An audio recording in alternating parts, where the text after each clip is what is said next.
Hey guys, welcome back to the BuzWeaver channel. And in our top stories today from the Houston Chronicle, some Republicans call for Texas to ignore Supreme Court border ruling. Let's see them enforce it. Now, if you've been a member of the BuzWeaver channel for quite some time, subscriber, go ahead and do so if you haven't already, and hit that like button. If you haven't known by now, we have talked about the potential for a form of civil war.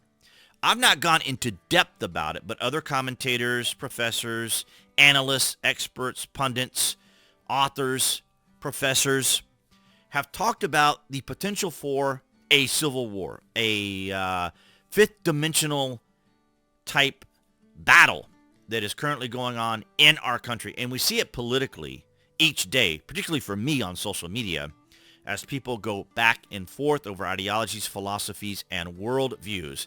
And it's fascinating to see it kind of unfold.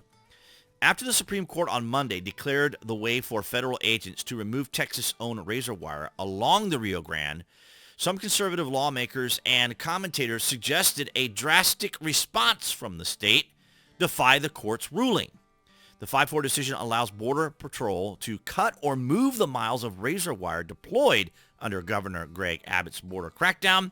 In doing so, the High Court temporarily settled the state's dispute with the Biden administration, which says the barriers endangered migrants and impeded federal immigration enforcement. So what we have here, breaking it down, as we do here on the BuzWeaver channel, taking the difficult, taking the complicated, taking the tumult, taking the confusion, and putting you guys on the cutting edge of understanding. So basically what happened here was Joe Biden made a deal with the Supreme Court, probably to the effect of the current situation in Texas is putting migrants that we're allowing to come into the country into danger. As a matter of fact, they've been blaming Greg Abbott's crackdown as the cause of drowning of some of these migrants. Now, I suppose, now I'm not trying to make light of it. I'm not trying to dismiss it nor be insensitive to the fact that people die when they cross the border. But it's ironic, is it not, that any other time that these individuals die, there's no particular outcry. But as soon as Greg Abbott tries to enforce its border as a state, they're accused of drowning migrants. Now, it's important to remember, because this is a touchy subject here in the United States. If you guys aren't familiar, we have separations of powers, balances of power here in the United States between federal government and state government. But Texas is a border state, the border with Mexico, obviously. And the president does have power to close or open a border. However, what we're seeing is the administration allowing hundreds of thousands of people to come into our country. It's absolutely insane. All of you guys that are here from foreign countries, you'll have to let me know down in the comment section, how many illegal immigrants do you think your country allows to stay in your country? I don't see it happening in very many countries. Even in Canada, which is right above us, they enforce their border.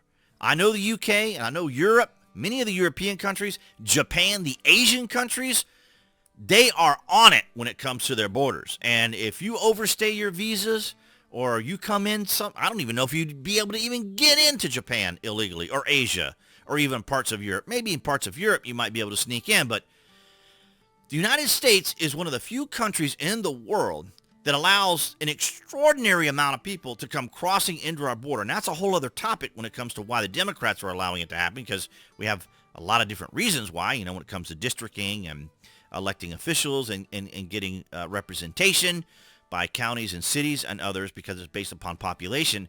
So the Democrats are basically creating an artificial population to come into certain areas. And it's interesting because in Chicago and New York and other areas of the United States, the mayors and governors and city officials are screaming that they simply can't sustain the amount of people that are coming into their states.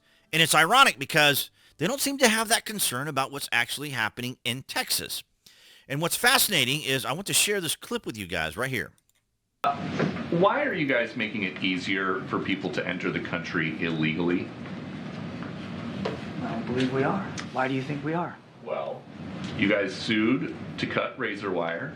that was put in place by Texas officials. So that the Border Patrol could actually do their jobs. But keep going. Well, you won in court, so now what? The Border Patrol Union president is saying the Supreme Court's decision is going to undoubtedly encourage more illegal immigration. Do you guys know better than the Border Patrol Union? The Border Patrol needed access, and that's why we sued to get rid of that razor wire, so that they could do their jobs. And you know what would also help them do their jobs, Peter? More Border Patrol agents. There's an idea. And if you go back to the supplemental request that we put in, there's money in there for some 1,300 additional Border Patrol agents. We want to help them do their jobs. We want to give them more resources. And You know what they want to help them do? They want to help them, the Border Patrol agents that is, facilitate the introduction of illegal immigrants into the United States. There's another word for it. It's called trafficking. The Border Patrol in the United States and the administration is currently engaged in human trafficking. Call it hyperbolic, call it sensational, call it a bit of an exaggeration, call it a conservative bias opinion from a conservative constitutional person. But, ladies and gentlemen, it is not a mystery that hundreds of thousands of people are coming into our country illegally. It's one thing if you're seeking asylum. I think of all the people that have come here on visas who are trying to get to become a citizen, and they have to wait many years for their cases to come up. It's absolutely extraordinary. And what's going on there with defying this rule reminds me very much of Clive Bundy in the standoff with the federal agents, as we talked about here on the BuzWeaver channel before, with the standoff between the Bundy Ranch individuals and the federal government. That's about the closest we've ever seen between citizens fighting the federal government. Snipers and other people were all surrounding the federal agents, while all the federal agents were surrounding all of the Bundy individuals and supporters of the Bundy Ranch there in Texas.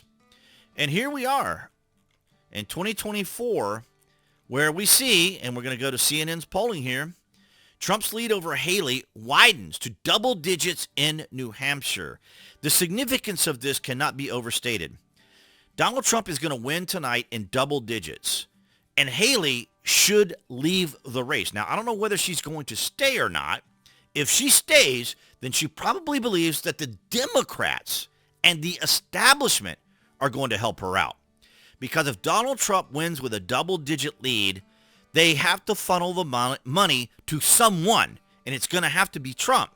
Right now, ironically enough, Sununu, there in New Hampshire, was able to conjure up about 5,000 Democrats to register as Republicans to vote in the caucus against Donald Trump. Fascinating, isn't it, that Democrats not only are trying to vote in the caucus, but they're actually funneling money to Nikki Haley. The Democrats are funneling money to a Republican candidate, to a potential Republican candidate. It's absolutely extraordinary. Despite what the media is saying right now, despite what Nikki Haley is saying right now, Donald Trump is going to win tonight by double digits.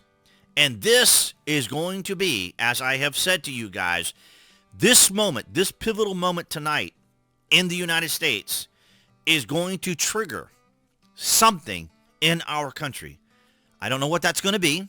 As I've said, it's going to be a very wild 2024. And tonight is going to be that pivotal moment, that peak moment when the left loses its mind because Donald Trump is on a trajectory to not only become the candidate, but most likely the next president of the United States in 2024. I welcome your thoughts and comments down in the published section below. And of course, I want to thank all you guys across New Tech as well as here on YouTube. That'll be the channel icon appearing there on the screen for you guys to subscribe and, of course, select notifications. That way you know when there's content here on the channel. And I'll see all you guys in the next video.